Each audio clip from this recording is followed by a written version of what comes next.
Welcome back to another video, and this will be my makeup haul video for the month of March. Welcome back, and today we'll be showing you will be seeing the makeup products that I got during the March. This was delayed a bit because there was one weekend in between that I wasn't able to film due to some scheduling things, but today I thought that it'd be a good time to film this because we are now halfway through already. Well, not halfway through, we're in the beginning of April, but I thought it would be a good day to now film this one.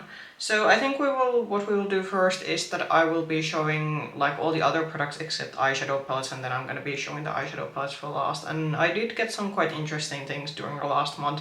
You haven't seen a review video for most of this stuff yet because the review videos are gonna be something I'm gonna be uploading during April, but I think there might be one palette that is already that I do actually have a review on my channel, but let's now get to the products themselves.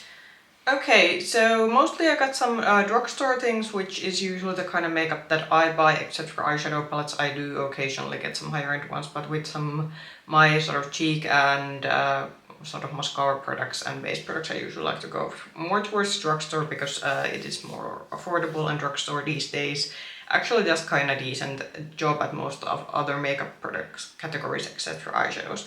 So first I'm gonna show a random bit of things. So a friend of mine gave me this sort of a makeup mystery box, or it was a mystery box that had actually like other also like sort of like there were skincare items, and then there were some miscellaneous items, but aside from those stuff there was some makeup items, and we sort of split the content of the box, and I did sort of get these for free because my friend basically paid for the kind of mystery box that she got in one of our stores.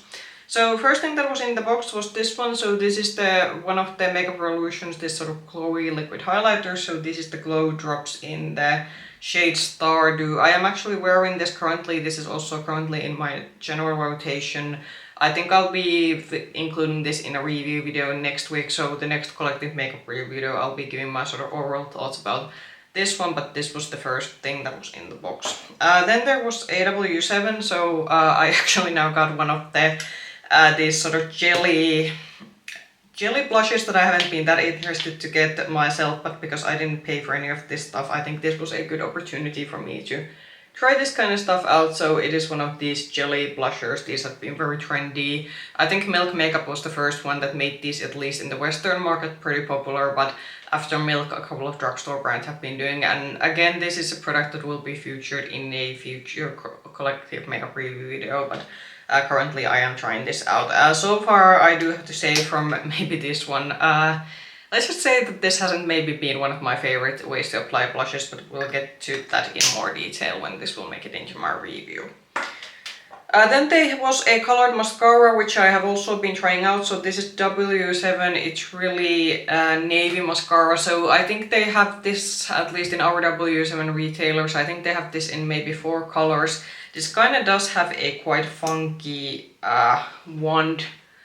So I'm not sure how well my sort of camera is picking it out, but it is sort of like a flat wand and then you have the bristles on the side.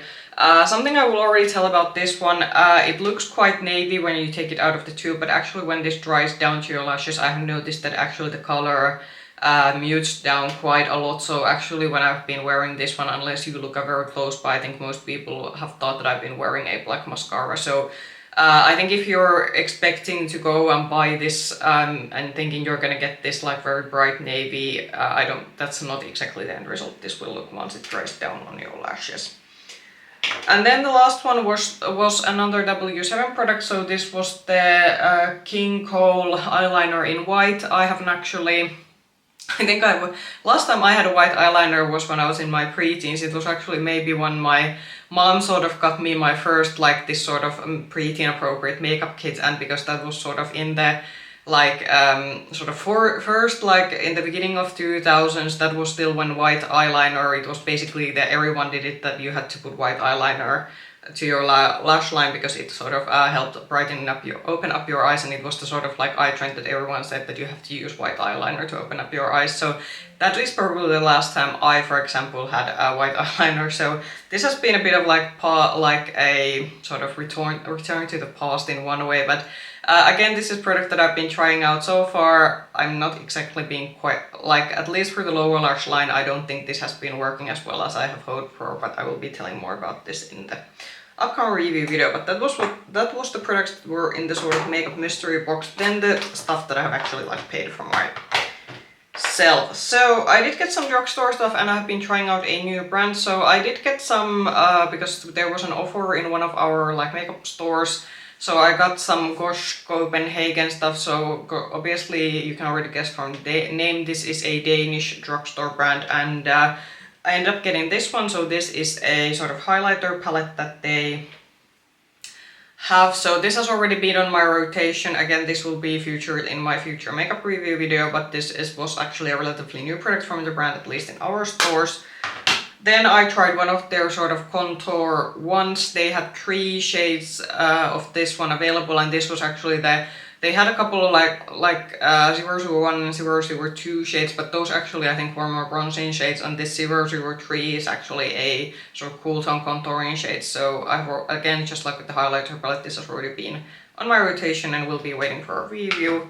And then I did get one of their lipsticks. I do have to actually say, I do think the lipstick packaging is quite cool. There's the kind of rose gold effect, gold-like detail in the middle, and this is what I would call a very like traditional, like a matte bullet lipstick. And as also this has been already on my product rotation, I do have to say that the longevity of this one has been pretty impressive. But on the other side, there is that because it's a bullet matte lipsticks, if you wear this the whole day, it is at the end of the day gonna be a bit drying. But I think so far actually from the like as a sort of prequel to the sort of review video, I think this was actually one of like the favorite products that I tried from the three of the products that I got from the brand.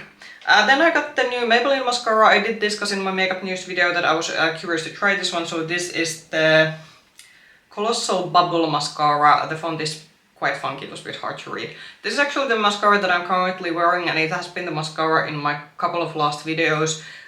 So far I do have to say that in terms of for example, the bristles, so this is actually one of the few mascaras these days that this actually has traditional bristles, which I have been very happy with. I'm not a fan of the plastic bristles that we get a lot with mascaras these days.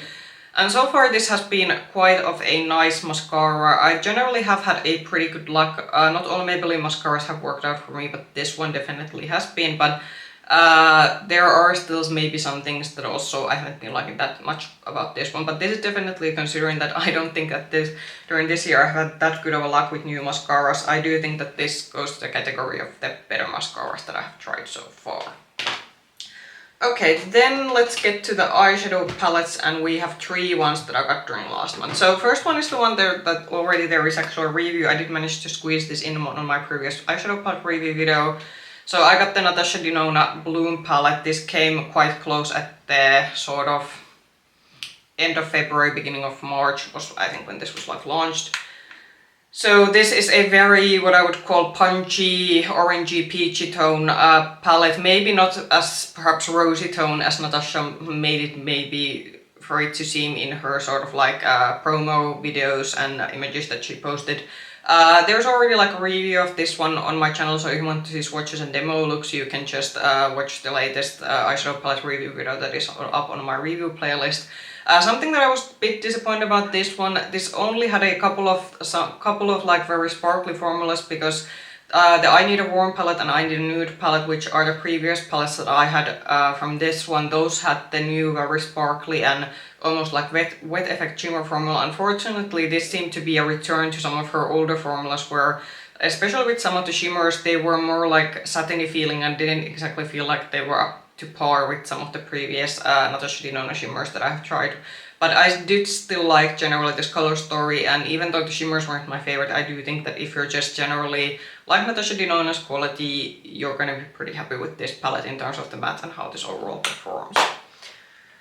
Then a sort of K-beauty palette that I got, so I actually ended up getting one more of the Romand Better Than palettes, and this is the 03 Rosebud Garden, and this again is one of the palettes that we got some of more of these Better Than palettes in our K-beauty retailers, so this isn't necessarily new in terms of Romand palette, but it is new, relatively new in our retailers, so this is how it's looking. And I think this is again, more maybe warmer rosy tone small palette. I did have a swatch video filmed of this one, but I wasn't happy with the image quality, so that's the reason you haven't seen a swatch shorts on my channel. And this is still yet to be tried, so I have only swatched this once. I did save the swatch image that I did get when I swatched this out, so I have that already for the future review video, but I haven't yet tried this on my eyes, so we shall see how will I like this as much as I have tried the Pampas Garden and the... was it Fuchsia Garden? Oh, it was the previous one that I actually reviewed, but I have liked this palette, generally the palette quality of these, so I do have high expectations for this one. And then probably one of the most exciting launches, so I actually ended up getting my first Nomad palette, so this is the Fairy Tale Europe palette, and this is their newest palette, at least at the time when I'm filming this one.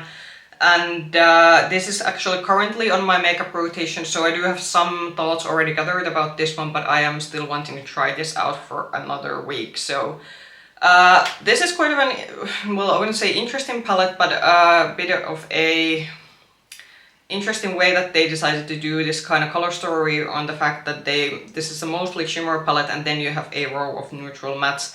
And as a first experience to the Nomad formula, I think first impression so far is that the matte formula is very soft. It actually feels almost buttery when you swatch it out, and it is on the softer side, meaning that it's easier to blend out. However, it also means that with the deeper shades you might have to, I have noticed that you have to build the deeper mattes a bit more for them to show up, because they do blend so easily together. The shimmer formulas, there are a couple of ones. The lighter ones are a bit more sort of brighter and sparklier, and then you have the sort of like deeper shimmers here that, at least based on swatches and now that I have used some of them, it feels maybe a tad like a sort of drier and not as sparkly when you apply it compared to the brighter shimmers that this has. But generally I have liked working with both of the shimmer formulas that this has. I'm already gonna say, based on like first over a week of trying this one, I don't think this can be my favorite palette ever, but this has definitely, like, I think impressed me enough that most likely when Nomad is going to come out with another color story that I'm interested in, I want to try out the brand more. And I do think that for so far, like in terms of the fact that how they designed the color story and the packaging, this is a very beautiful palette. But I have noticed when I have already used this that I have been missing my colorful mattes, because I do think that there's only so much you can do if you have colorful shimmers but you're stuck with neutral mattes. But I can understand though why this has been popular, and I do think that they did very beautiful work with the packaging. I kind of like the rainbow effect, and this is a very, I think, spring-esque, so they nailed it that in terms of this being a very season-appropriate palette. So comment down below what did you think about the products I got, what were products that you got during last month, and did you find maybe some new favorites? So far, based on what I've been using, I don't think there's gonna be... Well, maybe the Gosh lipstick. I think I'm gonna say that maybe, like, at least from the ones I reviewed, but as I said, at the full-on review video of most of these products are gonna come out later during this month. But I do think that this lipstick so far has been one of my favorites. With the eyeshadow palettes, with the two that I have at least now tried, there's been some good things and bad things, but how should I say, it was maybe not the best, like, not maybe the best month of products that I have gotten in recently when I'm now thinking about it, because usually I think I have been able to tell at least a couple of more like favorites from the products, but as I said, with most of these products I'm still testing them out, so wait for a review video from them. If you like this video, push the like button, subscribe to the channel, and ring the bell button if you want to get notifications from future content. You can also find me with the same nickname, Makeup Hedgehog, on Instagram. I hope I'll see you soon in another video. Bye bye!